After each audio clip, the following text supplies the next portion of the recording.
Good day everybody, and welcome back at Church History. Today we're going to do lesson 4, the modern period. In the previous lesson we learned about the Reformation and how it challenged the authority of the Catholic Church. The Reformation began with Martin Luther and spread throughout Europe and the British Isles. We also examined the Catholic Church's response to the Reformation and the effort of those who took it further. This lesson covers the modern era, which extended from around 1700 AD to the present. During this period, we will explore the rise of liberal theology and conservative reaction to it. These developments led to the First and Second Awakening and the widespread missionary work of churches around the world. The lesson concluded with a discussion of the centralization of the Church's effort through the creation of the World Council of Churches. The Renaissance was a cultural and intellectual movement that originated in the 14th century Italy and then spread throughout Europe over the following centuries. It was a time of significant change and growth in the fields such as art, literature, science, politics, and other areas of intellectual pursuit. During the Renaissance, there was a renewed interest in the classical learning and values of the ancient Greeks and Rome.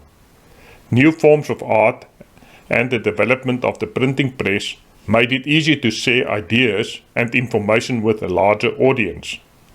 The Renaissance was also a period of significant political and social change, as city-states gained power and the modern nation-states emerged. There was also rapid advancements in the science and technology.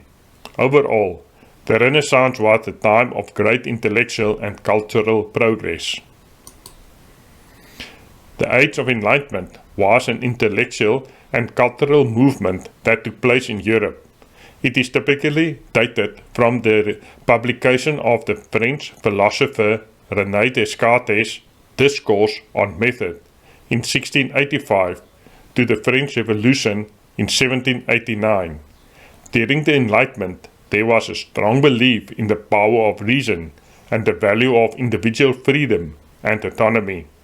This belief was evident in the writings of many Enlightenment thinkers who argued that individuals should have the freedom to interpret religious texts and teachings for themselves, rather than be subject to the authority of religious institutions or tradition. Overall, the Enlightenment was a significant turning point in European history, and its influence can still be seen in many aspects of the modern Western culture. René Descartes lived from 1596 to 1650. He was a French philosopher and a mathematician. Descartes is considered by many to be the first modern man. He was consumed with a desire to know what he could know for certain. Through the path of reasoning, he concluded that I think, therefore I am. For him, the one thing that cannot be doubted was that he was thinking. If he was thinking, then he must exist. Since this time, modern Western philosophy has followed his lead by elevating human reasoning to the status of supreme authority. Theism is a belief system that asserts that the universe and natural laws were created by a deity or higher power, but that this deity does not interfere in the operation of the universe or in the lives of humans. Theism had a long history, with origin dating back to ancient Greece and Rome. However, it was not until the 18th century that theism became a well-known and influential movement. During the Enlightenment, theism became popular among intellectuals and philosophers, especially in Europe. Theist ideas influenced thinkers such as Voltaire, Benjamin Franklin, and Thomas Jefferson. Theism continued to be a popular belief system throughout the 19th and early 20th century, and it still has a small but devoted following today. Liberalism has had a significant impact on Christianity, particularly in terms of shaping how many Christians understand the relationship between faith and politics.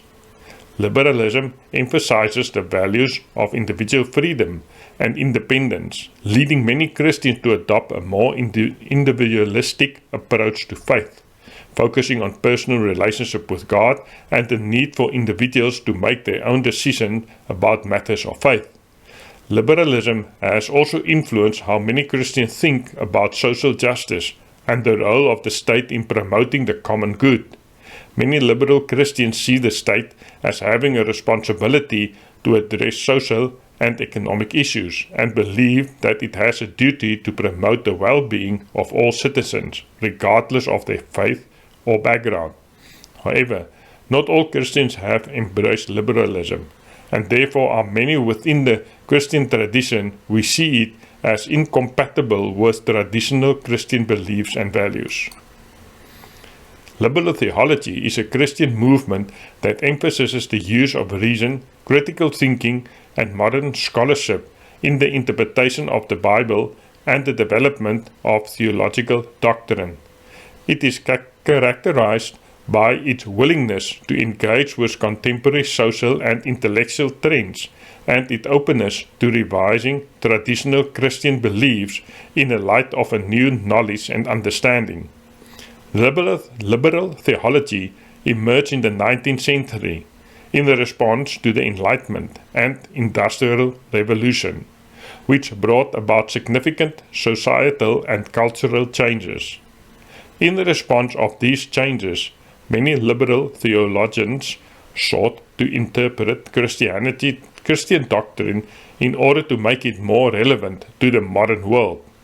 Liberal theology has been a subject of debate, with some traditionalists arguing that it undermines the authority of the Bible and traditional Christian teachings. Pietism is a movement that emphasizes spiritual and moral values. It originated in Europe as a response to the formalism that has taken hold in many Protestant churches. In the late 1600s, Jacob Spener began promoting Pietism through his writings and preachings in Germany.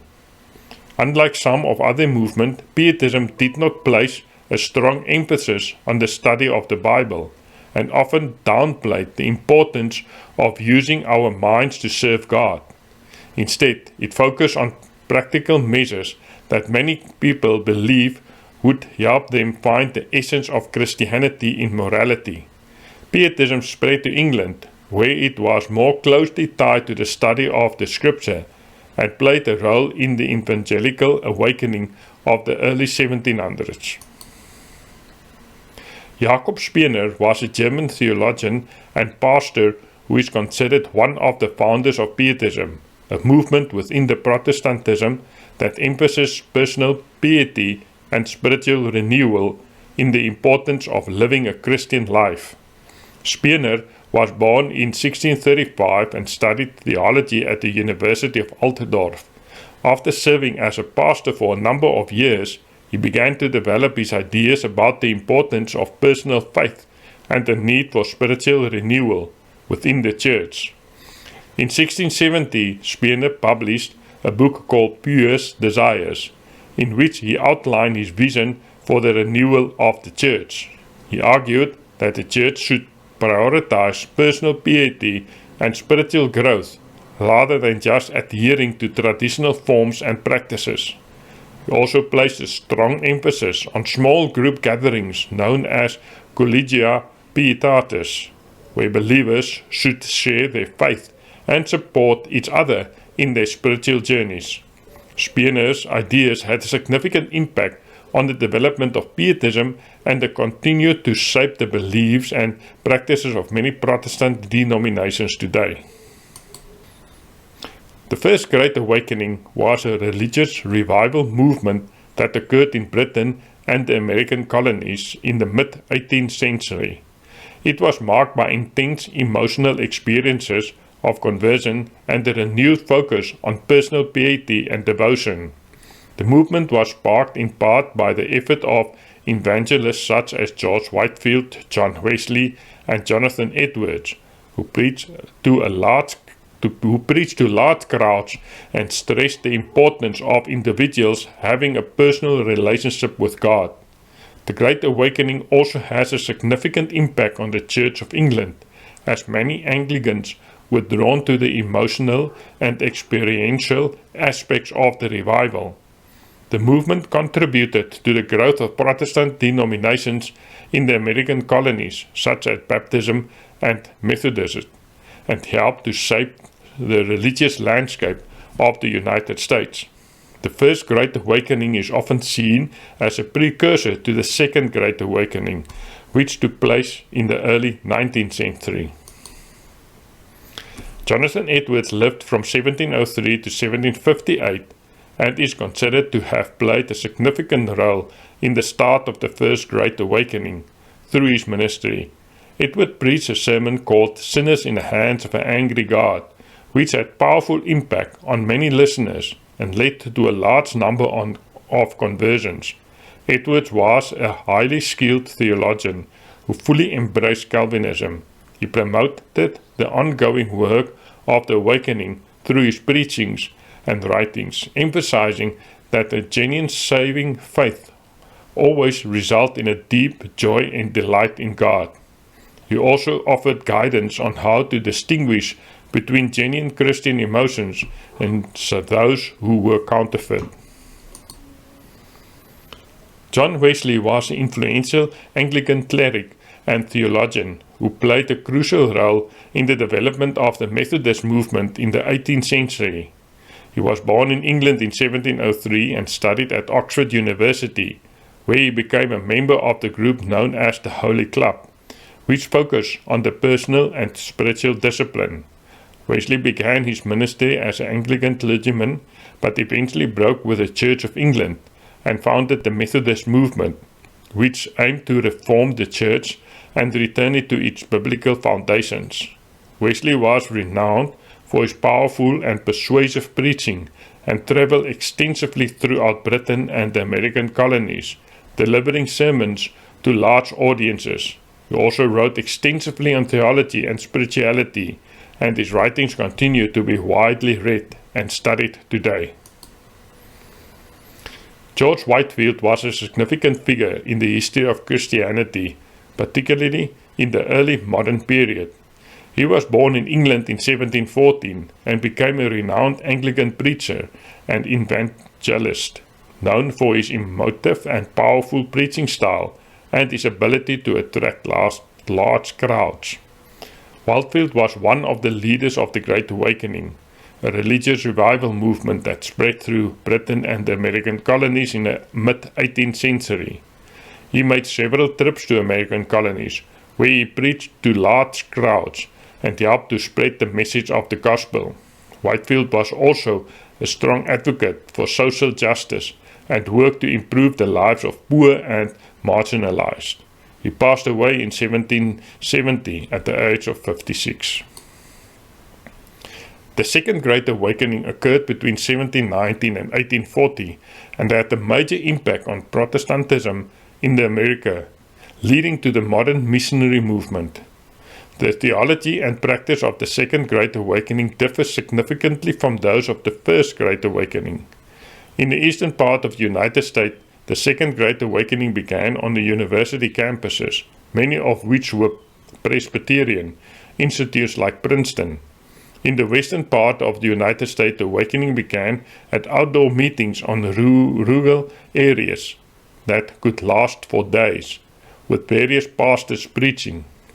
The theology of these meetings was largely Arminian, emphasizing the ability of humans to believe the gospel through their own power. The result of the Second Great Awakening was a movement to send many missionaries to countries that did not have access to the gospel. Charles Finney, who lived from 1792 to 1875, was the most influential figure in the Second Great Awakening. He was originally a lawyer and a member of the Presbyterian Church, but had a dramatic conversion in 1822 and immediately dropped practicing law to become an evangelist. Finney was later ordained as a Presbyterian minister and favored the Arminian interpretation of Calvinism. His preaching placed a strong emphasis on morality rather than faith in Christ. Finney was very successful, but is also known for his use of emotionally manipulative techniques to get the audience to accept his views.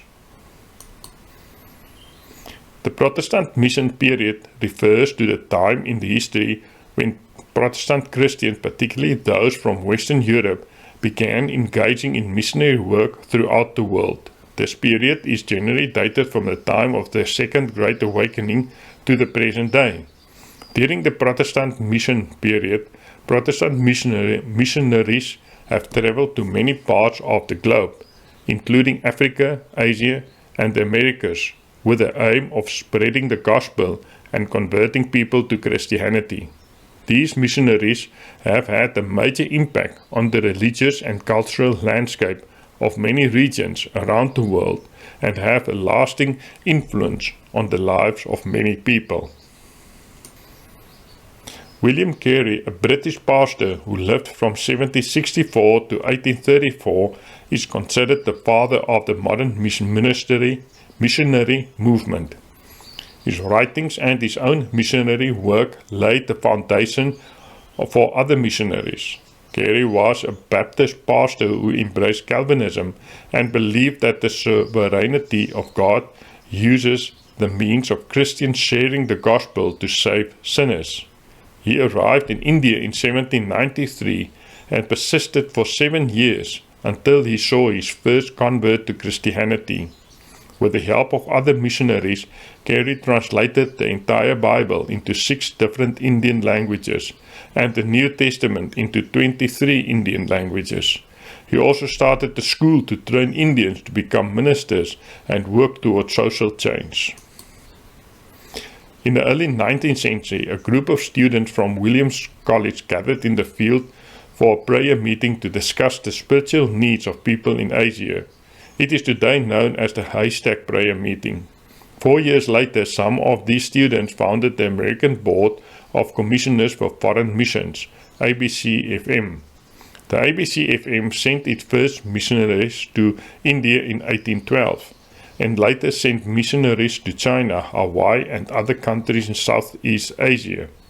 These missionaries established the hospitals and schools at their mission stations and worked to spread the teachings of the Bible by translating it into native languages and in some cases creating written languages where none has previously existed. Through the effort, thousands of missionaries were able to travel to Asia and teach indigenous peoples there. In the 1800s, were a significant period of the Protestant missions as they combined evangelism with acts of mercy. In the 1900s, liberal theology began to replace evangelism with social work, as liberals believed that the essence of Christianity was doing good deeds. These views hold that salvation can be achieved through the various means other than through faith in Jesus Christ. Liberal theology has had a significant impact on missionary work in the 20th and 21st centuries, as many liberal missionaries have sought to engage with and understand local cultures and traditions rather than imposing their own beliefs on others. They often focus on providing humanitarian aid and addressing social and economic inequalities, as well as engaging in interfaith dialogue and cooperation with practitioners of other faiths. The rapid growth of Christianity in the developing world in recent decades has been influenced by a variety of factors, including missionary work, the effort of local churches, and the religious leaders, and the relevance of the Christian message to the people facing challenges such as poverty. Missionary organizations play a significant role in this growth by sending missionaries to various parts of the world to share the Christian faith and provide aid to local communities. Local churches and the religious leaders also contributed to the spread of Christianity by sharing the message and supporting their communities. They might also try to solve social and economic problems like poverty, inequality, and unfairness that are common in the developing world. Ecumenical missions involve the different Christian denominations coming together to work towards a common goal of spreading the gospel and serving others. These efforts can include evangelism, humanitarian work, and other forms of services in various parts of the world. The goal of the ecumenical missions is to promote unity and cooperation among Christians, regardless of their denomination. By working together, Christians can more effectively share the message of the gospel and serve those in need. Ecumenism is an important aspect of the broader movement towards the unity of all Christian churches, as it helped to overcome the division that have historically existed among different denominations. The World Council of Churches, WCC, is an international organization that aims to unite and cooperate among member churches from around the world. It was founded in 1948 and is headquartered in Geneva, Switzerland.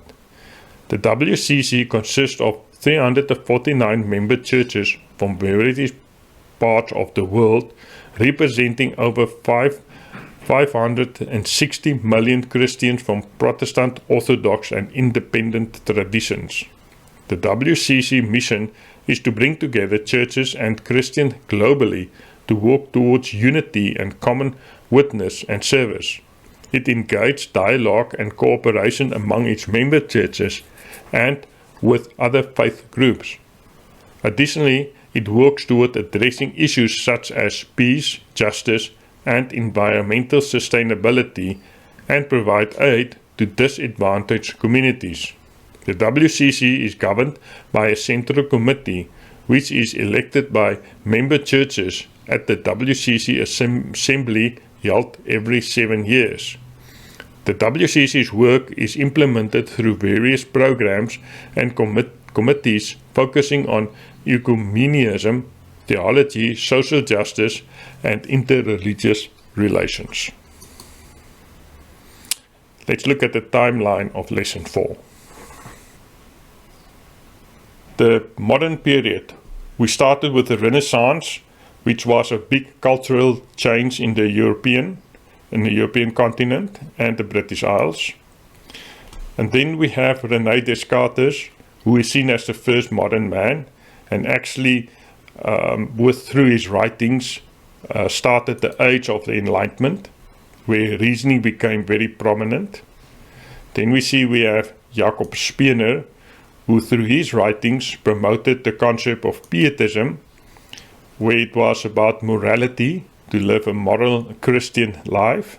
In the same period of pietism, we have the revival of deism, the guys who believed that God created but then left everything to itself. Also during that period, you got Jonathan Edwards, John Wesley, and George Whitefield, the preachers who had the great impact in the first Great Awakening. Then we have, in that period, just after the Great Awakening, we have William Carey, who actually had a great impact on the Protestant missions. The Protestant missions was basically a result of the Second Great Awakening. And during that Second Great Awakening, we have Charles Finney, who played a very prominent role there. From the Protestant missions, we have the American Board of Commissions and Foreign Relations, the ABCFM, the Haystack meeting guys who created that board. That was a result from the Second Great Awakening. And from the work of this board, we had eventually the World Council of Churches, WCC, who was looking at combining all the work of the different missionary work that's been done in the world. And that is Lesson 4. Thank you for your time and enjoy the rest of your day.